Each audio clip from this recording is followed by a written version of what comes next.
Okay, well, welcome everybody to another Tuesday. Add a new personal development tool to your toolbox Tuesday. So, what are we going to be doing today? Well, the first thing we want to do is I want to introduce you to a personal development tool referred to as the Wheel of Life. Now, I'm sure many of you have come across this before because it's pretty common in the personal development or life coaching industry. And what it primarily is a visual tool that you can use with the client or yourself to, well, determine how balanced you really are in all the important key areas of your life, similar to our dashboard. However, you're going to see I'm going to do a comparison.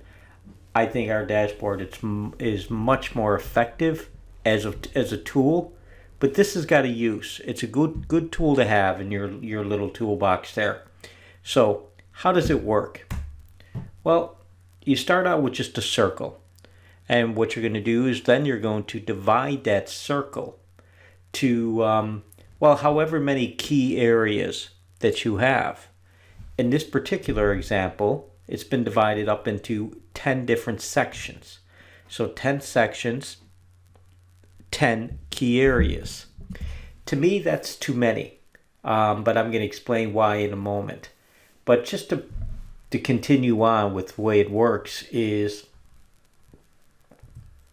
what you do is you have to name all the 10 areas. So you have personal growth, romance, friends, family, health, finances, business and career, physical environment, fun and recreation, contribution, spirituality. And then you're going to go through with the client and you're going to rate them in order of importance. Now, obviously, this is something we don't do because, well, we only have 4 key areas. But they rate each one, again, by order of importance. And that's actually really interesting. It's a good thing to do. But then what you're going to do is you're going to go through the key areas and you're going to determine where that individual rates themselves on a scale of 1 to 10. Like for an example there with romance, well, that client is rating themselves as a 7. They want to get to a number 9. So you can identify how much of a gap has got to be filled. So the area of business and career, a little bit more challenging, rates themselves as a 2. They want to get to a 7. Bigger gap, going to require more focus, obviously. So it's a very good visual tool. And then what you're going to do is you're just going to continue on with this. You're going to go area by area and you're going to determine where they are and where they want to be. And you're going to just color code them all in. And when you're complete, you're going to have, well, a very strong visual aid as far as how balanced that individual is. And you can identify where they are and where they want to be. So again, great tool. Been around for a long, long time. However, I tell you some of the things I particularly don't care about this tool.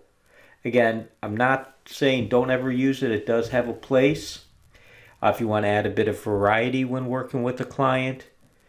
And you definitely need to understand it. If somebody mentions it to you, you need to know because it has been around for a long time. But primarily, what I don't particularly care for to start with is how many areas that they have. Now, it does vary. I've seen them with as low as 8. This one has got 10. I've seen them as 12 is fairly common as well. But the way the mind really works is it tends to process things very well in groups of 2, 3, at the most 4. You start going over 4, too many. You're going to cause confusion and the mind isn't going to process it as effectively. So when you're asking it to more or less focus on 10 different areas, well, it's not going to work for daily use. It's fine if you're only going to do it a once off to determine with somebody. But if you're going to work the system the way we work our system, where primarily you're working with that client each and every day, or that client is working on themselves, I should say, each and every day. Well, this isn't going to work, obviously. So, another thing, too, is if you look at those key areas, well, they all fall under our four key areas. They just have them spread out. Like, for example, romance. Romance for number one there. Well, that's going to obviously fall underneath relationships. If you look at number two, in order of importance, I'm going by business and career. Well, obviously, that's going to fall under finance. Number three, physical environment. That's a little interesting. Physical environment just means the people you surround yourself with, or the things and the possessions that you surround yourself with. That could either be relationships if it's referring to people, or if it's things, it could be your personal growth. Number four, fun and recreation. That could slot very nicely into personal development. Number five, finances. Well, that's a no-brainer. That's going to fall underneath finances. Six, health. Obviously, health. Seven, friends and family. Well, that's going to fall underneath relationships. Number eight, personal growth. Well, we already have personal growth. Number nine, contribution. I'm a big believer in the whole reason that we're required to grow is so we have more to give, contribute. So that's going to fall underneath personal growth. Number 10, spirituality. Well, spirituality would be, I would imagine in my definition, is my relationship with my creator, which would be my relationships. So again, all of those 10 things can easily fall underneath the four key areas that we have as far as relationships, health and fitness, personal growth, and finances. In fairness, we have a lot more than four because, as you know, we have four key areas, but then we have subcategories. We have four subcategories minimum underneath each of those key areas. So in reality, we have room to slot in 16 and more. So, but just the way the mind processes things, to be able to go in and, four key areas instead of focused on 10. But what I like about our system with the dashboard is it's a continuation. You're adding to it each and every day. It's building upon the previous day, the previous week, the previous month, the previous year. So again, it's a continuation, and it's much more accurate as far as determining where you are and trying to gauge where you want to be. Like, for an example, this one here, this is for my personal dashboard from 2020. As you can see, if you look up there in the top left-hand corner, code of three. I still refer to mine as the code of three because when I created it, as I told you, that's what I referred to it as. Code of three standing for focus, balance, and purpose. But I can see based on this, well, how balanced I was for the entire year. And again, it motivates me as a very powerful tool that I could go ahead and primarily I can push myself in those key areas. Like, I know based on what I'm looking at there, my weakest area for the entire year was my area of health and fitness, a 0.64. Not great. Always an area I tend to struggle with. It's above average based on my scale there, but definitely not where I want to be. But then I see my strongest area is my relationships. 0.81, very strong. And then 0.78 as far as the personal growth and my finances. So overall for the year, again, not I can see how balanced I was, not just for a day, not for a week, not for a month, for the entire year. I can see exactly how balanced I was. So to me, it's a much more powerful tool. And again, I like the fact that The dashboard is a continuation where I can go as long as I want to. Like if I want to go back, I could look at 2019. And again, slightly different scores. You can see struggling still with the health and fitness there. Didn't do great at all. This was not a great year for me, 2019. Overall, came in with an average of 2.79. Not bad. It's okay. It's definitely not where I wanted to be. But the nice thing about it is I can track my progress. I can see where I was then and where I am, in 2020, and I can continue on for 2021. So again, I personally, I do like the life wheel. Don't get me wrong. I want to introduce it to you today because you will have people ask you about it. It's a very well-known tool in the area of personal development. So I want to make sure that everybody was aware of it. However, myself, I think it's too many different categories. I don't like the fact that it's usually just a once off, it's not a continuation, and it's not truly accurate. So the dashboard that we use, in my opinion, is a much more accurate, much more powerful tool. So back to Personal Power 2. So if you guys remember from last week, we got into it as far as the first week. It's a 30-day program. So what we did was we went through the first week of Personal Power 2. Now, I just want to make sure everybody understands why I'm taking the time to go in such detail about Tony Robbins' Personal Power 2 program. If you recall, back from our very first sessions together, sessions 1 through 4 specifically, the first session was all about the power of focus. Second session was all about balance. Third, purpose. The fourth was the science behind it. The science behind it is neuroassociative conditioning. Neuroassociative conditioning is primarily everything that is in Personal Power 2. Tony Robbins is the creator of neuroassociative conditioning. And if you really look at his program, Personal Power 2, the entire program is just a step-by-step tutorial for neuroassociative conditioning. That's why it's so important to me that you get the time to really kind of get your head around it and understand it. Now, it's not as important to me that primarily you become a practitioner or that you really understand how to utilize every aspect of it, because it's all been incorporated at some level into the system itself.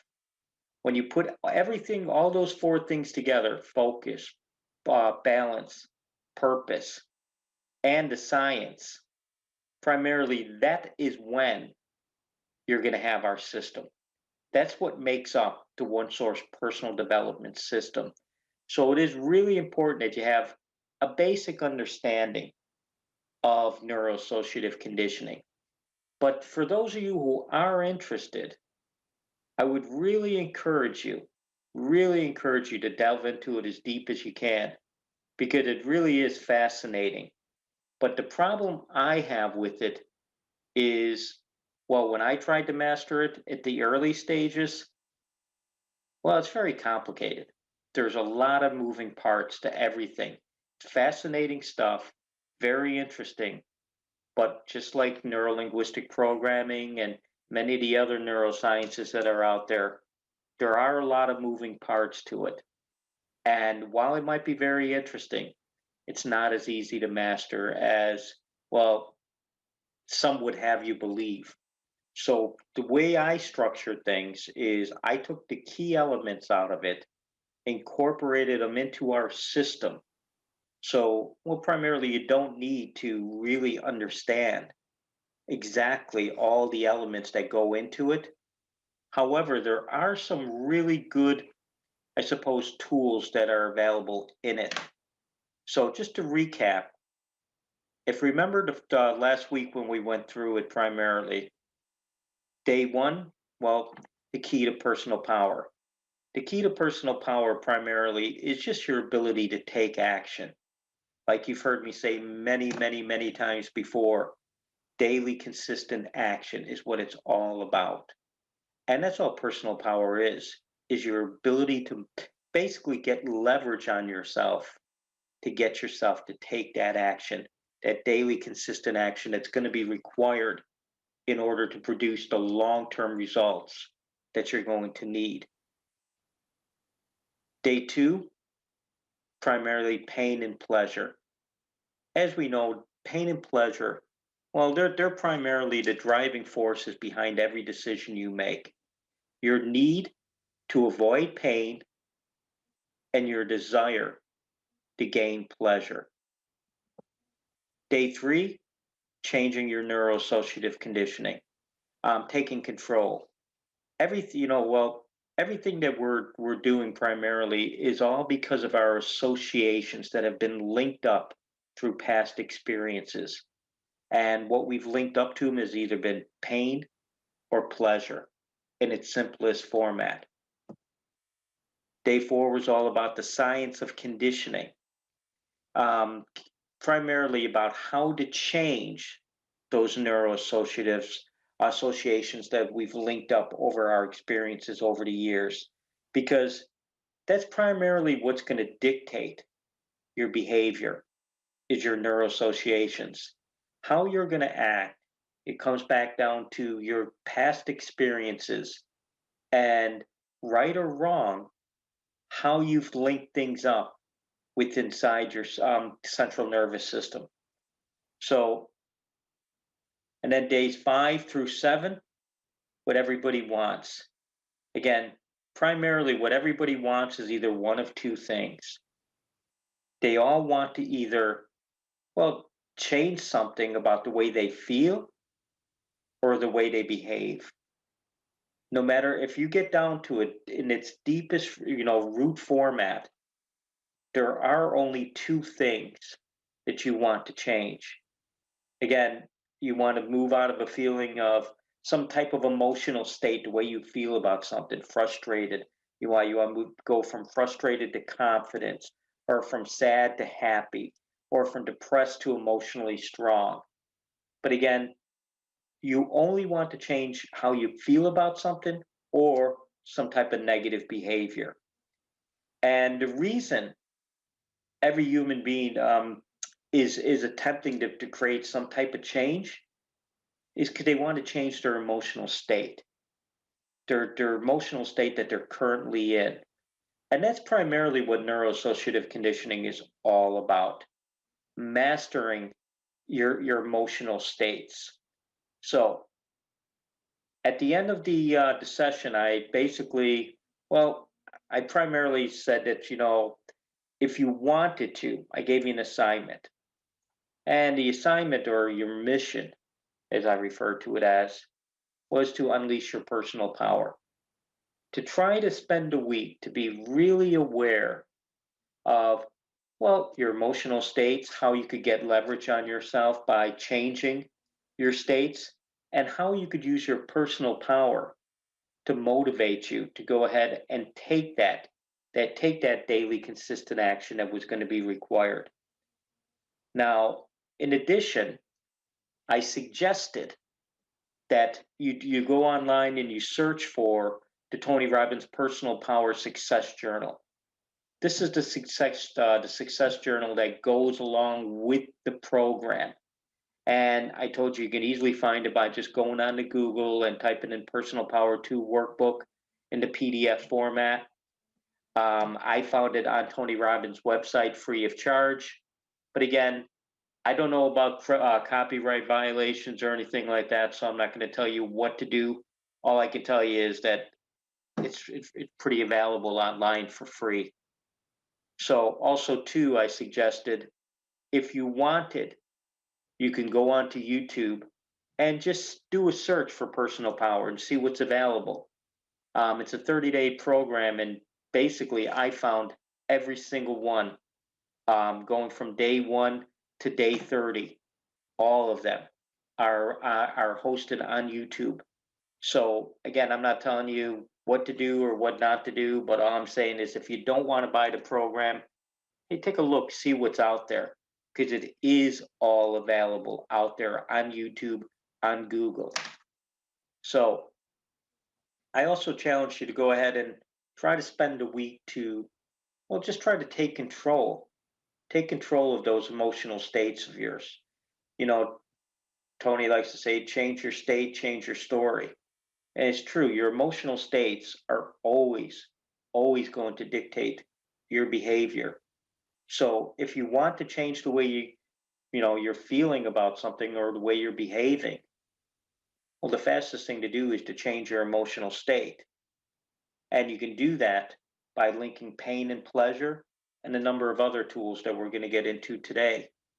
But also introduce you to the ultimate success formula as well, if you remember. The ultimate success formula, primarily something that I've used for a long time, very powerful tool.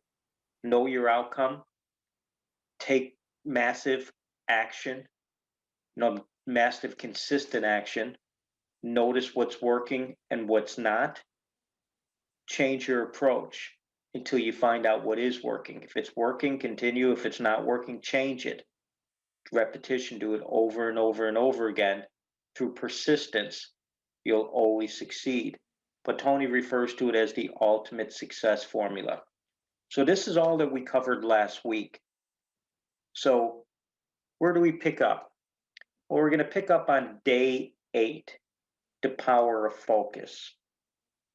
If you remember from last week, we talked about one of the ways that we can change our state at any given time is by changing our physiology, the way we move, the way we breathe, the way we sit, the way we stand, anything to do with your physiology. If you make a radical change, you'll change your emotional state. But there's primarily 3 different ways, 3 things that contribute to any emotional state that you're in. So the first is your physiology. We've already talked about physiology.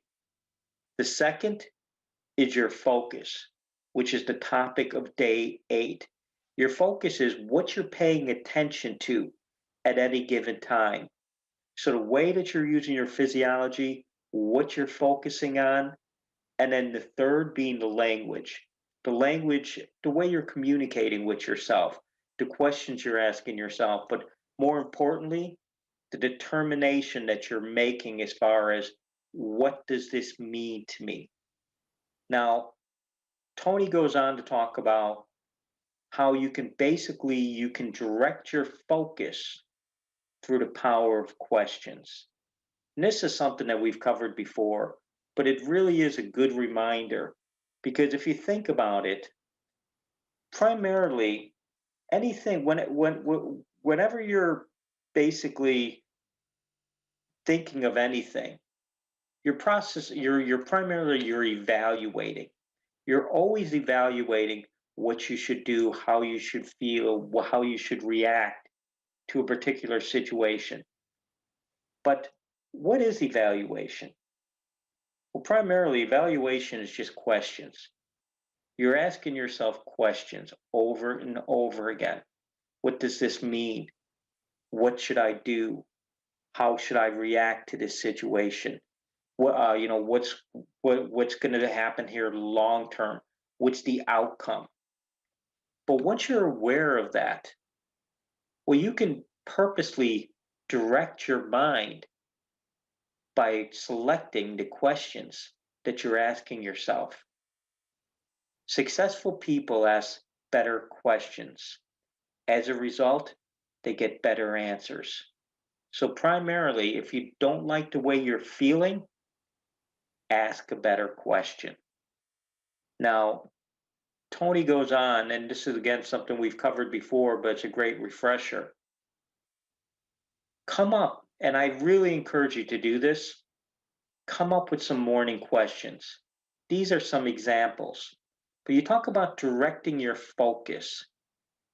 Well, some good habits to get into in the morning. What am I happy about in my life right now? What am I excited? This is a really good one. What am I excited about in my life right now? What am I proud about in my life right now? What am I grateful for in my life right now? But again, all good, strong, powerful questions. But what does that do for you? It directs your focus. So if you find yourself in a negative state, you can you can change that state very easily one way by changing your focus. You can change it through your physiology, your focus, and your language. But the way you're going to change it with your focus is through the use of questions. He gives some more examples here of evening questions. Again, it really is good idea to come up with questions that you can ask yourself on a consistent basis, if you want to direct your focus and if you want to primarily change that emotional state.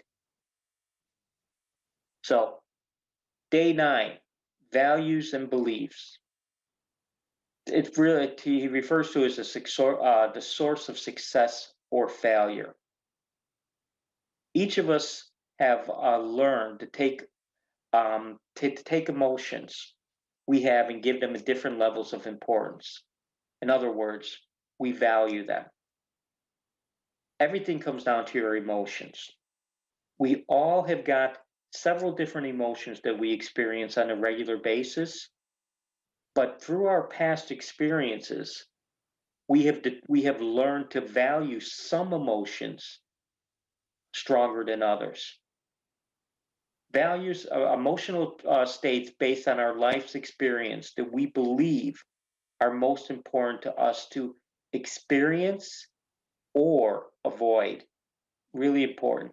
So, in other words, they're either moving towards values, which are ones that we believe would give us some type of pleasure, or moving away values, which are ones that we believe would give us some type of pain. But it's important to state there that it doesn't mean it's accurate. The things that we link up through our past experiences, well, they're not always accurate. As a matter of fact, most of the time, they're not accurate at all. It's just your perception at the time. So it's good to challenge those values from time to time. And this word of power of belief comes into it. A belief is a feeling of certainty about what things mean primarily. So if you believe you're intelligent, well, what you're saying is that I'm certain I'm intelligent. But once you know your values, you must also understand the power of those beliefs to impact the quality of your life. Belief and values work together hand in hand primarily to determine how you feel. And that bears actually repeating. Beliefs and values work together to determine how you feel. So again, if you want to change how you're feeling, your emotional state, it's going to come down to the questions you're asking, how you're moving, and how you're communicating. But primarily, the communication, it's going to come down to your beliefs and your values. If you want to change your values, you have to change your beliefs. So again, he's going to give a bunch of different examples in this one. And the one thing about as it progresses, the days, he does a lot of workshops within the program. So that's why the notes are very valuable to have. They're very good tools. But I really suggest that you go in and you listen to the audios. Again, I'm just providing you with an overview here so you can get an idea. If you really want to get into it, I strongly suggest that you go ahead, you get into you get onto YouTube and you go ahead and you listen to the different audio programs there. But your values and beliefs, they're always going to dictate primarily your emotions, how you're feeling, and how you're reacting. Every state that we want, it says here, every state we want to feel, any value you want to get, you can have it right now through a change in your belief. So he gives a whole bunch of exercises of how you can challenge your belief through the power of questions. Day 10, how to take complete control of your life. To gain full control of your life, you must discover your core beliefs. Change those that are limiting you, and you resolve any conflicting beliefs. There's a number of different, types of beliefs, but your core beliefs are the ones that are strongest within you. So if you want to really change your emotions or how you're feeling or your state, you need to change those limiting beliefs that are actually contributing to the core beliefs. So this is an example that we've already gone through before, but it's a really good one. So apologies, the internet is really jumping up on me here. So hopefully, I'm hoping it's really throwing me off here. I'm hoping you guys can hear this okay, because I keep getting a signal up on my screen here saying I have a weak connection. So hopefully this is coming through okay. But how to change a belief? To change a belief, you must do the following. So there's 5 steps, and we're going to go through the 5 steps because this is an important one. Identify the belief you want to change. Link enough pain to the current belief so that you automatically move away from it. 3, identify a new empowering belief. 4, link massive pleasure to that new belief.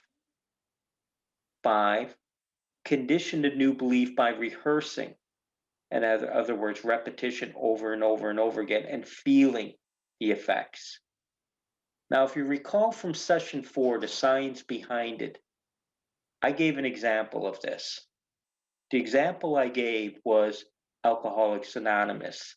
And it's one I hate to keep referring back to it, but I just think it's a really, really good example of a neuroassociative conditioning program or a pain pleasure program. But if we were to take those 5 steps and apply it to Alcoholics Anonymous, so for an example, identify the belief you want to change. Well, that could be about consuming alcohol. The belief could be is that you're powerless, that you don't have the ability to change, or you could be linking all kinds of pleasure to consuming alcohol, or that you're weak and you're just, it's just part of who you are. You don't have the strength to change. But these are all primarily limiting beliefs that you have associated to that behavior. But what do they do with AA, Alcoholics Anonymous? Well, they get you to link enough pain to the current belief so you automatically start moving away from it. And if you recall, the way that they do that is they get you to start reliving all the past experiences over and over and over again of the problems that it's caused you throughout your lifetime. Then they get you to identify a new empowering belief. Well, in this particular case, that new empowering belief would be not consuming alcohol is pleasurable. It's going to get you what you want. It's going to ultimately move you in the direction to create the life that you want to create for yourself. So again, identify that new empowering belief, and then they get you to link massive pleasure to that new belief. And how do they get you to do that? By focusing on, since you've stopped drinking, all the wonderful things that have happened to you, primarily how you've gone and you've patched things up with your spouse, you've gone and you, whatever the case may be, you've gotten your finances back under control, you've gotten your relationships back on track with your kids, you're healthier, whatever the case may be. But again, they're getting you to link massive pleasure to that new one. that new belief, primarily the replacement belief that you're using. And then finally, condition that new belief. How do again you could to condition it through the power of repetition. Go to meetings over and over and over again. But that's primarily, and again, I know I've used that example a couple times now, but I think it's a really strong example that we can all identify with at some level. I think almost everybody knows somebody who's either been in a program or they've seen enough of it on either some type of TV or movie or whatever. Most people, I think, I believe anyway, understand Alcoholics Anonymous. It's a really good example of neuroassociative conditioning in action. So, day 11, the power of why. Primarily, he gets into in a very big way about how, yeah, basically creating a big enough reason, a purpose generally. I mean, the exact same thing that we do with our definite major purpose statement. If you have a purpose, if you have a reason why, it's going to be primarily what's going to motivate you. It's going to be what's going to get you to take that daily consistent action. But again, guys, this is exactly what we do in our system with the power of purpose, that definite major purpose statement, the power of why that we're using over and over and over again. And hopefully you guys are still using that. It really is a powerful tool, guys, and you need to make sure that you're incorporating that into your daily routines each and every day. Because again, it does work. So, and again, he goes on there as far as committing yourself to the fundamentals. Well, what are the fundamentals? The fundamentals are those daily consistent actions that we're taking. Again, all of these steps have really been incorporated into the system in a very simplistic way. The pain pleasure principle, as far as the power of why, mastering the fundamentals. All of these things have been incorporated into your system. But it's good for you to understand why that we've incorporated them and understand that primarily it does work. It's a proven science. It definitely works. Now, then he talks about goal setting primarily, and we're going to get in, he's going to get into a goal setting workshop in a moment here. But primarily the reasons why goals work. And I like the way he phrases it. With goals, we create our destiny. And it's true. That's exactly what a goal is. You're creating your destiny. We must have big enough why to succeed. We must have enough compelling reasons to drive us forward to do whatever it takes to achieve our goals. Purpose is stronger than outcome. So, who you become in the process of achieving your goals is your real purpose. And that's one that truthfully, he got from Jim Rohn. Jim Rohn was saying that years and years before Tony Robbins ever did, but it's a good one. You know, who you become in the process of achieving your goals is your real purpose in life.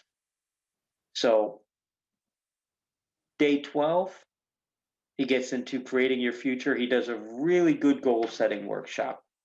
So, what I would really advise you to do, because obviously I'm not going to do the goal setting workshop with you here, I went online the other day, looked it up right away. If I went into YouTube and just typed in Tony Robbins goal setting workshop day 12, I found it right away. This one was just uploaded a month ago, but it's the entire session. It's 58 minutes. It's the entire goal setting workshop that's available on YouTube. So I'd encourage you to go ahead and to take that workshop. It's a really good way to go ahead and, well, it's different than what we do as far as the 4 key areas, but it's a powerful workshop for setting goals, and nobody can do it better than Tony Robbins, in my opinion anyway. I'm not even in his league, obviously, but Tony is great at the goal setting workshop. So I encourage you to go ahead and take it. And then the final bits of what I want to spend a bit of time with you on today is the 6 basic human needs. So we've already touched base on the 6 basic human needs. But this is one that we can spend an entire session talking about these. But they're really powerful once you understand that we all have the same 6 basic human needs, but the only difference is the level that we value them at. So we have basically a hierarchy as far as where we rate them. So some people might rate significant above growth. Some people might rate contribution at the top well above certainty or uncertainty. The only difference is how much we value those needs, but we all have the same basic human needs. So if you remember what we were talking about lesson number 4, with the system, we had to test it. We had to make a determination primarily. Is this either a negative or a positive vehicle to go ahead and meet our needs?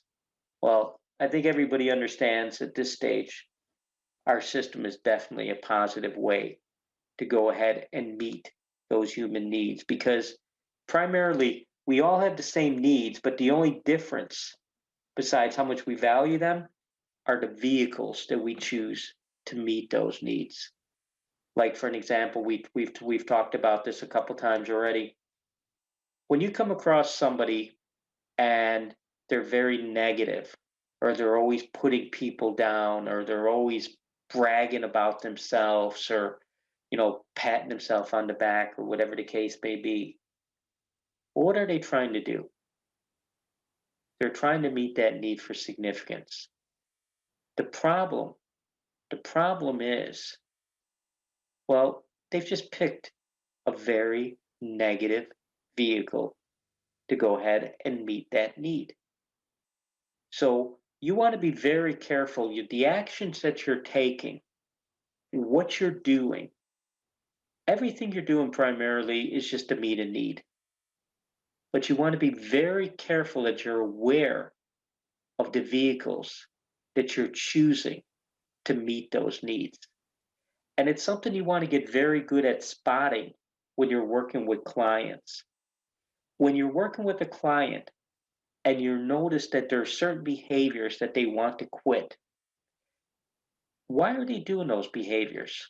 What need are they trying to reach? Can you help them come up with a better solution to meet that need with a positive vehicle for meeting that need? But again, we all have these basic human needs, each and every one of us. But we want to be very aware of the vehicles that we're choosing to meet those needs each and every day.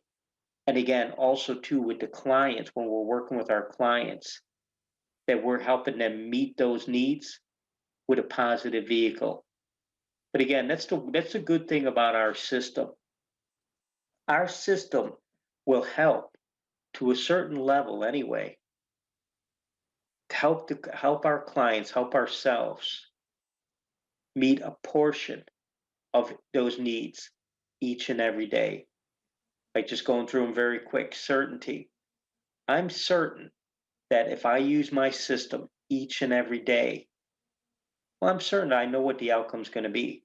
I know if I do certain things, if I act in certain ways, if I do certain actions, I'm certain of the result that I'm going to produce.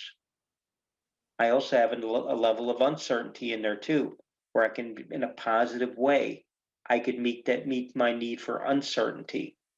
Why? Well, another word for uncertainty is variety. I can go ahead and I can meet my need for variety because, well, first off, there's so many different actions I'm taking every day, especially in the area of personal growth. So many things that I can do to meet that need for uncertainty. But also, too, you never quite know what's going to happen. Like I know we're all in the practice at this stage of setting our goals every day. At the beginning of the day, you should be hopefully hopefully taking time either through the RPM method, or if you're doing your goals where you're pre-setting what levels that you want, what scores you want before the day begins. Like that's something that I know a lot of yous are doing. But unfortunately, I'm sure you've realized by this stage, it doesn't always work out. A lot of times life gets in the way, things happen. So again, there's always a level of uncertainty, even though you can plot it out the best you can set your goals, you can go ahead and you can do your best to, create your day before it even starts. But it doesn't always work out that way. That's the uncertainty. But again, it's still a positive vehicle that we have to meet our need for uncertainty. Significance, definitely. We always have the ability to meet the need for or some level of significance in a positive way with this system. Like when I just showed you there my scores for the last 2 years. And again, does that help me feel significant? Well, not an egotistical way, but yeah, it definitely does. Like if I look at it, my score for last year, my overall average was a 3.02. So it was over a 3. That tells me based on my standards, my scale, that was really good. So well, does it make me feel significant to think that I had a really good year last year? Of course it does. Absolutely. It helps to meet my need for significance. But again, not in an egotistical, conceited, I'm the greatest in the world type of thing. But no, as far as my self-image of how I see myself, that I'm proud of myself that I had the ability to go ahead and, do what needed to be done day after day on a consistent basis to produce the result. Yeah, that makes me feel more significant. Need for connection and love. Well, if you look at my chart there for last year, that was my best score. I can't remember what it was, but it was 8 something. I know it was really good. For me, that was really good for connection and love. So yeah, it helped me to meet that need for connection and love in a very positive way, a positive vehicle. Growth, that was my second strongest area, my personal growth. So definitely helped me to meet that need for personal growth. And contribution, well, again, I've said this before, but I do mean it. I really believe our need to grow, the only reason we grow is so we have more to give. So it helps me to give more. So, yes, it helps me in a very positive way meet my need for contribution. But I really encourage you guys to get to know these 6 basic needs and start paying attention.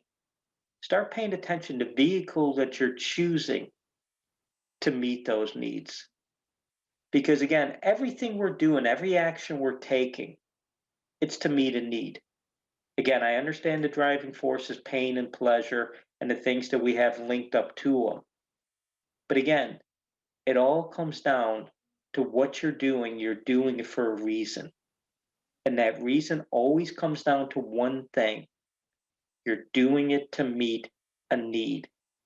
So start paying very close attention to these 6 basic human needs and start to come familiar to the point where you can identify why you're taking certain actions. But even take a step further. Start to pay attention to the people around you, the people you know best, and see if you can start to identify why they're doing certain things, why they're taking certain actions, why they're reacting in certain ways. Start to notice when they're doing something that you believe by your standards is possibly a negative vehicle that they've chosen. See if you're going to try to identify what need they're trying to fulfill. What need are they trying to meet? Because again, it is a really powerful tool that you can use in your own life, but definitely in your consulting practice. When you're working with clients and you're reviewing those dashboards, you get to start to know that individual very well. And you'll start to spot things over a period of time. You'll know certain behaviors they're doing. Well, you'll quickly identify why they're doing that particular behavior because they're trying to meet a need. And just because you identify it doesn't mean that you're going to be able to change it. But you can change it by challenging it through the power of questions, their beliefs, their values. But you can also then try to come up with a replacement because that's going to be part of your job as a consultant. So again, I don't expect miracles. I don't expect you guys to master this overnight because trust me, there is a very lot to all of this.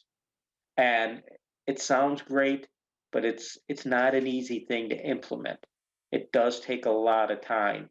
That's why I like to incorporate it into the system, but and especially at the early days, like we're already on, what, 12, 14, 16 weeks in. Well, for most of you here today, some a lot more, some of you as much as a year before we're actually getting into this at this level. So again, it's it's not an easy thing to master, but it's a really, really useful tool if you could just learn to understand, if nothing else, learn to understand these six basic human needs that we all have and the vehicles that you're choosing to go ahead and meet those needs. So again, have a great night, guys. If anybody has any questions, comments, or concerns, I am available for the next half hour or so. Feel free to drop me a message on either email or WhatsApp. But other than that, thanks very much, guys. I appreciate your patience, and we will see you all again soon.